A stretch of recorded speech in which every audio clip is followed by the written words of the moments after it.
이 시간 하나님의 말씀은 골로새서 3장 5절에서 17절까지 말씀입니다.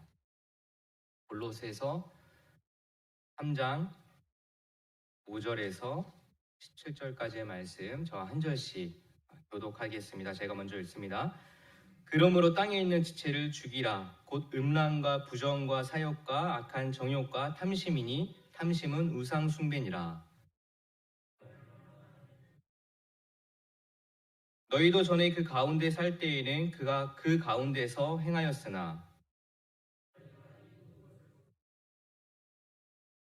부연과 악의와 비방과 너희의 입에 부끄러운 말이라. 너희가 서로 거짓말을 하지 말라. 옛사람과 그 행위를 벗어버리고 새 사람을 입었으니 이는 자기를 창조하신 이의 형상을 따라 지식에까지 새롭게 하심을 입은 자니라. 거기에는 헬라인이나 유대인이나 할레파나 무할레파나 야만인이나 수가디안인이나 종이나 자유인이 차별이 있을 수 없나니 오직 그리스도는 만유시요 만유 안에 계시니라. 그러므로 너희는 하나님이 택하사 거룩하고 사랑받는 자처럼 긍휼과 자비와 겸손과 온유와 오래 참음을 입고 내가 누구에게 불만이 있거든 서로 용납하여 피차 용서하되 주께서 너희를 용서하신 것 같이 너희도 그리하고 이 모든 것 위에 사랑을 더하라. 이는 온전하게 매는 띠니라. 그리스도의 평강이 너희 마음을 주장하게 하라. 너희는 평강을 위하여 한 몸으로 부르심을 받았으니 너희는 또한 감사하는 자가 되라. 그리스도의 말씀이 너희 속에 풍성히 거하여 모든 지혜로 피차 가르치며 권면하고 시와 찬송과 신령한 노래를 부르며 감사하는 마음으로 하나님을 찬양하고. 같이 읽겠습니다. 또 무엇을 하든지 말에나 일에나 다 주 예수의 이름으로 하고 그를 힘입어 하나님 아버지께 감사하라. 아멘. 새 사람을 입으십시오라는 말씀으로 함께 말씀을 나누는데요. 코로나에 걸렸습니다. 그래서 한 일주일 지금 열흘 이제 격리 마치고 다시 메시지를 전하게 됐는데 코로나 걸리신 분들의 마음을 알겠더라고요. 그리고 많이 기도해 주시고 또 문고리에다가 여러 가지 또 음식도 갖다 주신 여러분들께 너무너무 감사드립니다. 잘 회복됐고요. 목소리가 아직 좀 이렇게 별로 좋지 않은데 그래도 괜찮습니다. 우리가 신앙의 삶을 사는 가운데 믿음을 지키자라는 말 굉장히 많이 합니다. 많이 하기도 하고 듣기도 합니다. 사실은 생각해 보면 우리가 믿음을 지킨다기보다는 이미 그 믿음이 우리를 지켜주는 일이 훨씬 많고 또 우리가 애써 인내하자라는 말들도 굉장히 많이 하지만 사실은 인내하려는 그 과정들이 우리의 삶을 이미 지켜주고 있음을 삶 가운데 깨닫게 됩니다. 저는 목사라는 직업을 가지고 있기 때문에 도덕적으로나 윤리적으로나 모범이 돼야 된다라는 마음을 믿지 않으시겠지만 좀 가지고 있어요. 그러다 보니까 늘 약간의 긴장과 이 부담을 가지면서 살고 있습니다. 근데 생각해보면 제가 목사이기 때문에 뭔가 열심히 해야 돼.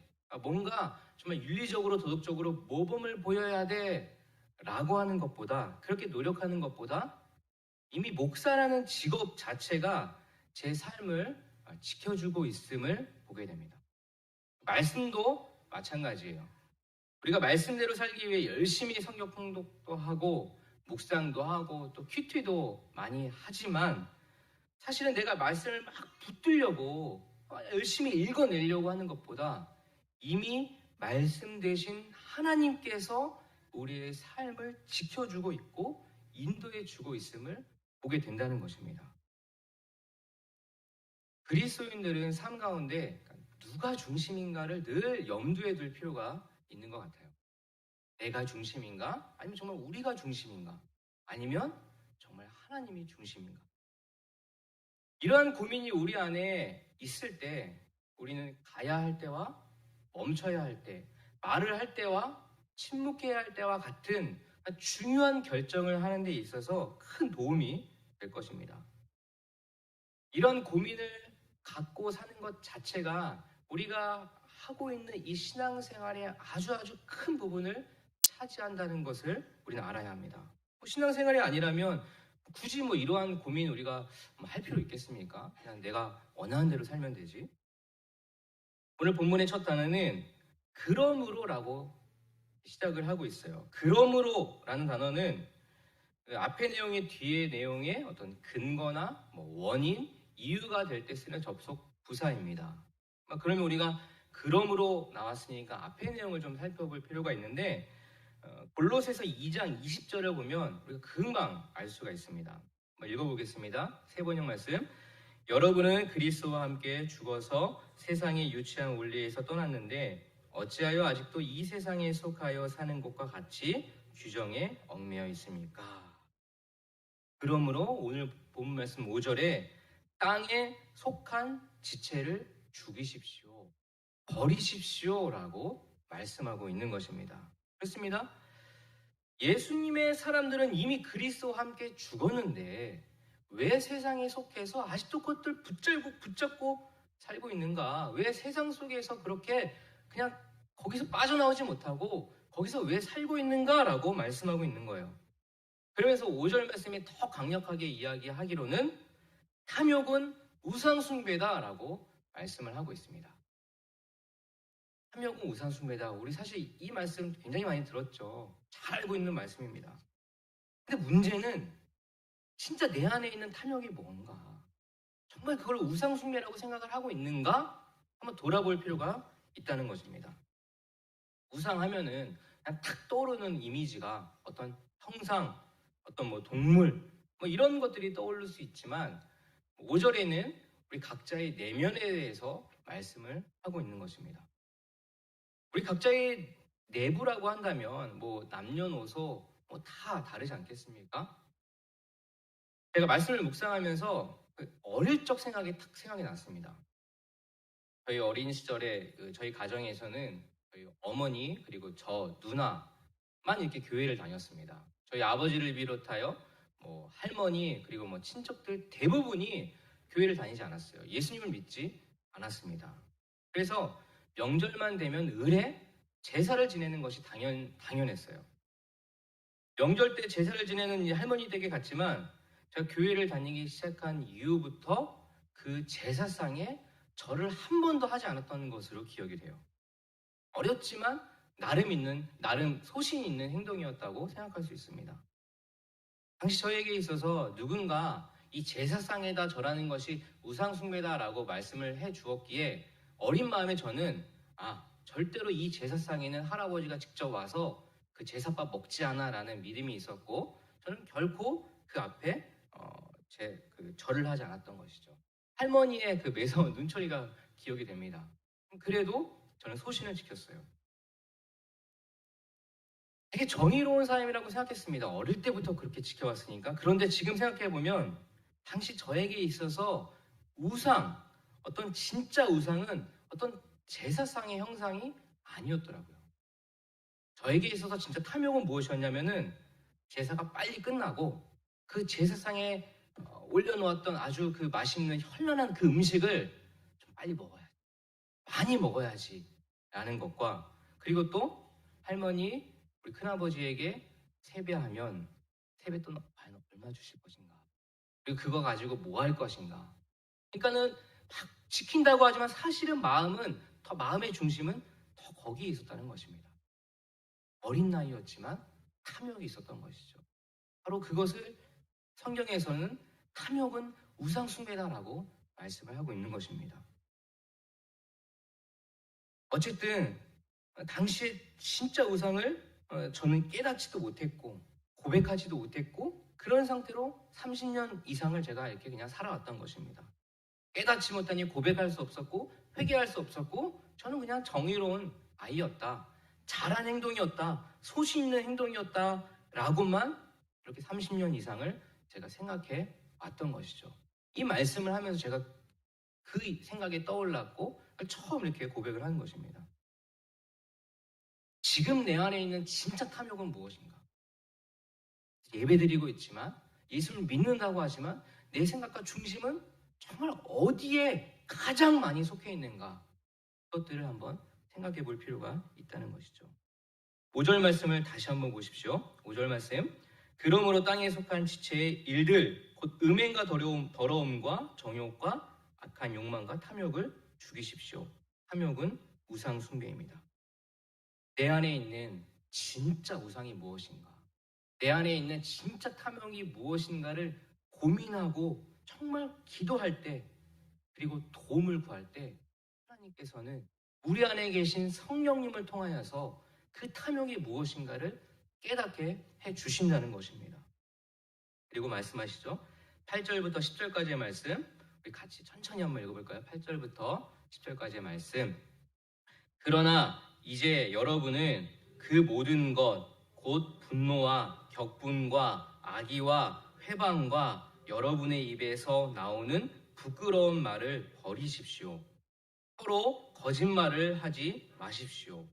여러분은 옛 사람을 그 행실과 함께 벗어버리고 새 사람을 입으십시오. 이 새 사람은 자기를 창조하신 분의 형상을 따라 끊임없이 새로워져서 참 지식에 이르게 됩니다.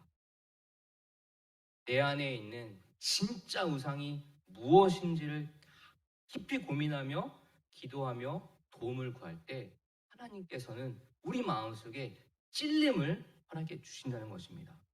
더러운 것이 무엇인지 알게 해 주신다는 거예요. 무언가 되게 정의롭게 이야기한 것 같지만 마음 한구석에 불편함이 떠나지 않게 해주세요. 뭔가 속 시원하지 않습니다. 이럴 때 자기 자신을 다시 한번 되돌아봐야 한다는 것입니다. 우리는 예수님의 보혈의 피로 단 한 번에 새 사람이 이미 되었습니다. 그것은 신분이 바뀌었다는 뜻입니다. 10절에 새 사람을 입으라 라고 말씀하고 있어요. 새 사람을 입으라라는 것은 쉽게 표현을 하면 새 옷을 입는 것과 같습니다. 여러분, 새 옷은 특별한 경우를 제외하고는 더러워진 옷에 그 새 옷을 입지 않아요. 깨끗한 속옷을 갈아입고 심지어 깨끗이 샤워도 한 이후에 새로운 옷을 입지 않습니까? 그것이 새로운 옷에 대한 예의 아니겠어요? 새 사람을 입는다. 이건 굉장히 큰 의미인데요. 제가 영화로 예를 들어볼게요. 여러분 혹시 광해라는 영화 보셨나요? 못 보신 분들은 꼭 보십시오. 광해. 이병헌이 주인공으로 나왔던 영화인데 내용을 제가 잠시 설명을 하자면 당시 그 왕위를 둘러싼 권력 다툼이나 당쟁으로 인해서 굉장히 혼란했던 시대, 그 광해군 시대 때의 일입니다. 이 광해 자신의 목숨을 노리는 주변의 많은 어떤 그런 사람 때문에 늘 긴장하고 분노하고 두려움으로 인해서 광해가 점점 자신에게 난폭해져 가고 있었어요. 이상한 사람이 돼가고 있었습니다. 늘 자신의 목숨이 위험하다는 생각 때문에 늘 두려움에 쌓여 있었어요.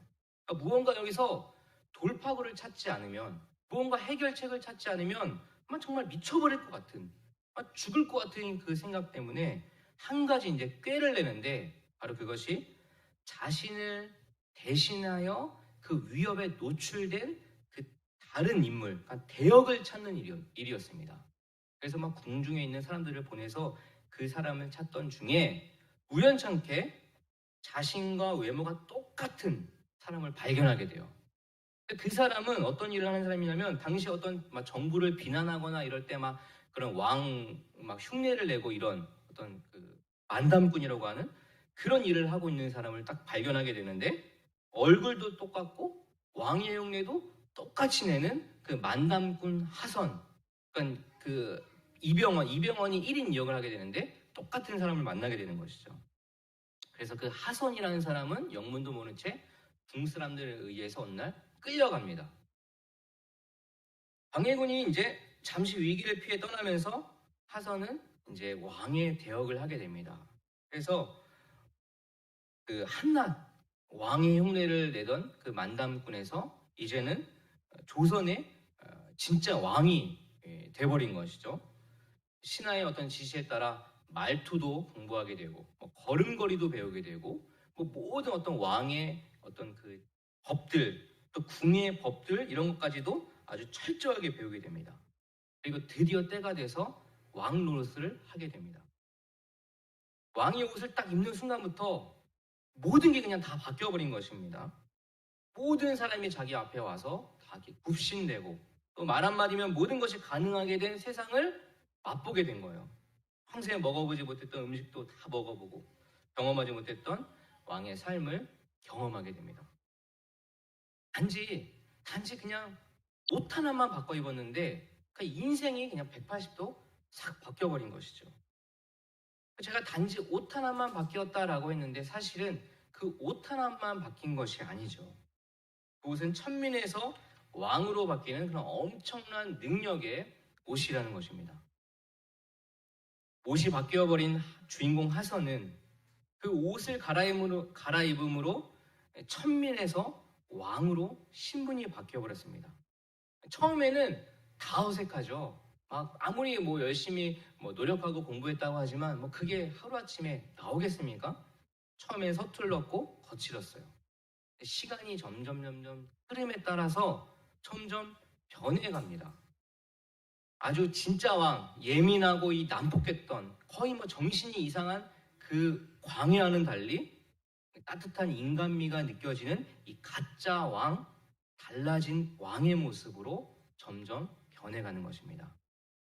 현민 하선은 옷이 바뀌면서 자신의 내면 또한 바뀌어가는 것을 느끼게 됩니다.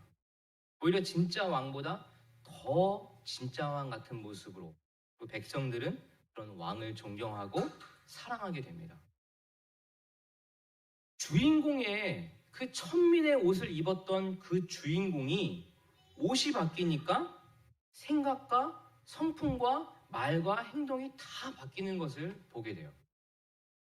여러분, 생각과 성품과 언행을 내가 애써 바꾸니까 옷이 바뀐 것이 아니라 신분이 바뀐 것이 아니라 하나님의 은혜로 새 옷을 입으니까 생각과 성품과 언행이 점점 바뀌어 간다는 것입니다.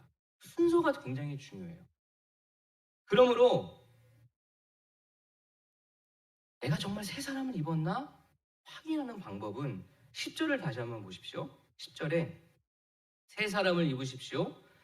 이 새 사람은 자기를 창조하신 분의 형상을 따라 끊임없이 새로워져서 참 지식에 이르게 됩니다.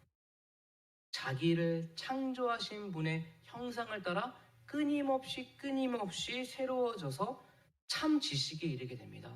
라고 말씀하고 있어요. 우리 모두 타고난 성향이 있죠. 그리고 각자의 삶의 배경에 따라서 우리의 성격도 있습니다. 그러나 예수를 만나서 새 사람을 입은 사람이 과거의 성향, 과거의 성격을 그대로 그냥 갖고 있다면, 아무런 변화가 없다면 나는 새 사람을 입었나? 고민해 볼 필요가 있다는 것입니다. 예수님을 나의 주인으로 모시고 사는 사람은 반드시 변화하게 되어 있습니다. 누구나 그렇습니다. 오늘 11절 말씀에 같이 한번 읽어볼까요? 11절 말씀. 거기에는 그리스인과 유대인도 할례받은 자와 할례받지 않은 자도 야만인도 수구디아인도 종도 자유인도 없습니다. 오직 그리스도만이 모든 것이며 모든 것 안에 계십니다. 모든 사람이 차별이 없다는 이야기입니다. 나도, 너도, 우리도 예수 그리스도로 새 옷을 입었다면, 새 사람을 입었다면 다 변하게 마련이라는 것입니다. 그리고 창조하신 분의 형상을 따라 끊임없이 새로워져서 참 지식에 이르게 된다는 말씀입니다. 여러분, 새 사람의 은혜가 과연 무엇입니까? 새 사람을 입는다는 것은 좀 옷을 입는다, 옷으로 좀 비유해 볼 수가 있습니다. 옷은 먼저는 이게 우리의 그 속을 좀 감춰주죠. 사실 우리 겉옷이 눈에 다 보이지만 그 안에 뭐 입었는지 잘 모릅니다. 저는 러닝 셔츠를 입습니다. 난닝구라고 하죠. 난닝구. 보이십니까? 보이면 창피한데. 저는 사실 이게 결혼 전부터 입었던 난닝구도 입고 있어요. 오늘 보니까 오늘은 딱 타이밍이 오늘은 아니더라고요. 제가 결혼 전부터 입었던 게 보면은 막 빵꾸나 있고 막 기스나 있고 막 이렇습니다. 집에서 새로운 거 좀 입어라라고 이야기하는데 저는 그냥 그게 좋더라고요. 그러게 좀 이렇게 애정이 갑니다. 그리고 딱 이게 뭐 와이셔츠 딱 벗을 때마다 그거 딱 보이면 그 빵꾸 난 거 막 이렇게 기스 나는 거 보이면 뭐 어떻게 뭐 교만하실 수 있겠습니까? 뭐 겉옷만 튼튼하면 되지. 겉옷만 번지르르 하면 되지라는 그런 마음이 있어요. 뭐 그러다가 뭐 이렇게 온천이도 가면은 이제 다 걸리는 거죠. 그렇게 옷은 우리의 속옷도 가려주지만, 속도 가려주지만, 또한 옷은 우리의 내면도 감춰줍니다. 여전히 탐욕과 더러움의 죄가 있을지 몰라요? 그러나 새 옷은 그것을 감춰준다는 것입니다. 덮어준다는 것입니다. 근데 중요한 것은 주님의 새 옷은 탐욕의 더러움의 죄를 숨기는 것과는 달라요. 속이는 것과는 다르다는 것입니다. 주님의 새 옷은 그 사랑으로, 은혜로 덮어준다는 것입니다. 가려준다는 거예요. 녹여준다는 것입니다. 그것이 바로 은혜라는 것이죠. 여기서 새 옷을 입을 때요, 두 부류의 사람이 나타납니다. 첫 번째는 새 옷을 입게 된 것에 너무너무 감사해서 정말 새로운 마음으로 결단해서 살아가려는 사람이 있습니다. 10절을 다시 한번 보면 새 사람을 입으십시오. 이 새 사람은 자기를 창조하신 분의 형상을 따라 끊임없이 새로워져서 참 지식에 이르게 됩니다.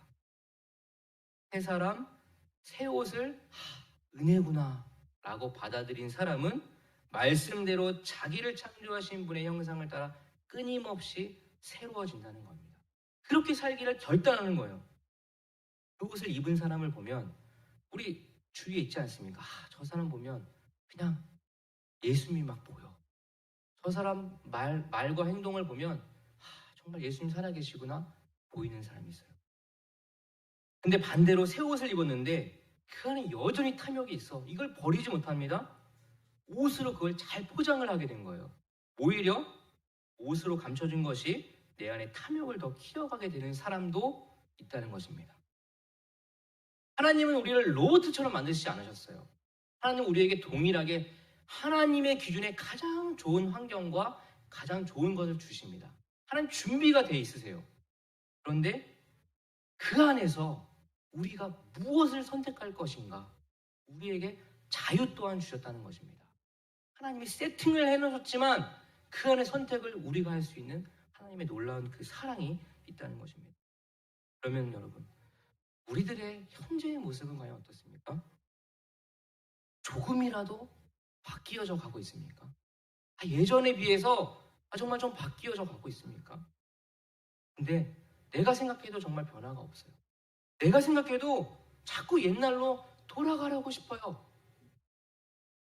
그런 마음이 있다면 내 안에 정말 주님을 주인으로 모시고 사는지를 한번 고민해 보아야 한다는 것입니다. 그런데 새 사람이 무엇이길래? 도대체 그게 어떤 옷이길래 새 사람을 입으면 창조하신 분의 형상을 따라 계속해서 새로워질까? 어떤 옷이길래 새 사람은 도대체 무엇이길래 변화가 된다는 것일까? 12절에서 14절 말씀 한번 보십시오. 같이 읽어볼까요? 12절에서 14절까지 말씀. 그러므로 여러분은 하나님의 택하심을 입은 사랑받는 거룩한 사람답게 동정심과 친절함과 겸손함과 온유함과 오래 참음을 옷 입듯이 입으십시오. 누가 누구에게 불평할 일이 있더라도 서로 용납하여 주고 서로 용서하여 주십시오. 주님께서 여러분을 용서하신 것과 같이 여러분도 서로 용서하십시오. 이 모든 것 위에 사랑을 더하십시오. 사랑은 완전하게 묶는 띠입니다. 아멘. 여러분, 새 사람을 입는다는 것은 동정심, 친절함, 겸손함, 온유함, 오래 참음, 그리고 그 모든 것 위에 더한 사랑을 입는 것입니다. 이것이 택하심을 입은 사람들에게 주시는 하나님의 놀라운 특혜라는 것입니다. 하나님은 이미 준비가 되어 있습니다. 우리는 그것을 그대로 믿고 받아들이고 새 옷을, 새 사람을 그냥 입으면 되는 것입니다. 이렇게 말씀에는 명료하게 우리에게 새 사람을 입으라 라고 말씀을 하고 있어요. 그리고 새 사람이란 무엇인지도 정확하게 말씀하고 있습니다. 그리고 우리 자신을 생각해 볼 때 우리는 이미 예수 그리스도의 보혈로 말미암아 새 사람을 입은 사람이다라는 것들도 여러분 인정하시기에 굳이 이 자리에 나와서 굳이 지금 유튜브를 켜서 예배를 드리고 있는 것 아니겠습니까? 그런데 과연 현재의 우리의 모습은 진짜 어떤 모습인가? 내 자신의 모습은 과연 어떤가? 제가 이 말씀을 묵상하면서 솔직히 마음에 좀 답답함이 있었습니다. 과연 앞에서 이렇게 설교도 하고 우리 나름대로 말씀도 보고 기도도 하지만 과연 정말 새 사람을 입은 사람처럼 거룩하게 남은 인생 살아낼 수 있을까? 그렇다면 그 모습이 지금 우리의 삶에 진짜 증거로 나타나고 있는가? 표현되고 있는가? 현재를 볼 때 마음에 답답함이 막 찾아오더라고요. 그러한 가운데 마음에 또 한 가지 확신이 드는 것은 우리에게는 분명한 모델이 있다는 것입니다. 그렇게 살아내신 분이 있다는 거예요. 우리 주위에 없다 하더라도 예수님이 그렇게 살아내셨고 예수님이 우리에게 동일한 열매를 맺을 수 있도록 우리에게 힘을 주신다는 사실입니다. 그보다 더한 열매를 맺을 수 있도록 능력을 주신다고 약속을 해주셨다는 것입니다. 여러분, 예수 그리스도 그분만이 우리에게 새 사람을 입고 거룩한 삶을 살아갈 수 있도록 인도하고 계시는 유일한 분이시라는 것을 여러분 믿고 굳게 붙잡으시길 바랍니다. 그렇기 때문에 우리는 15절 말씀, 그리스도의 평화가 여러분의 마음을 지배하게 하십시오. 이 평화를 누리도록 여러분은 부르심을 받아 한 몸이 되었습니다. 또 여러분은 감사하는 사람이 되십시오. 예수님께서는 우리들에게 이미 그리스도의 평화를 누릴 수 있도록 부르셨다고 합니다. 한 사람 한 사람을 기억하여 창세 전부터 우리를 부르셨다고 약속을 해주셨어요. 내 힘, 내 능력으로 내가 하나님께 다가가는 것이 아니라 하나님은 우리의 연약함을 이미 아시고 우리의 삶 전체를 이미 아시고 우리를 한 사람 한 사람 부르셨다는 것입니다.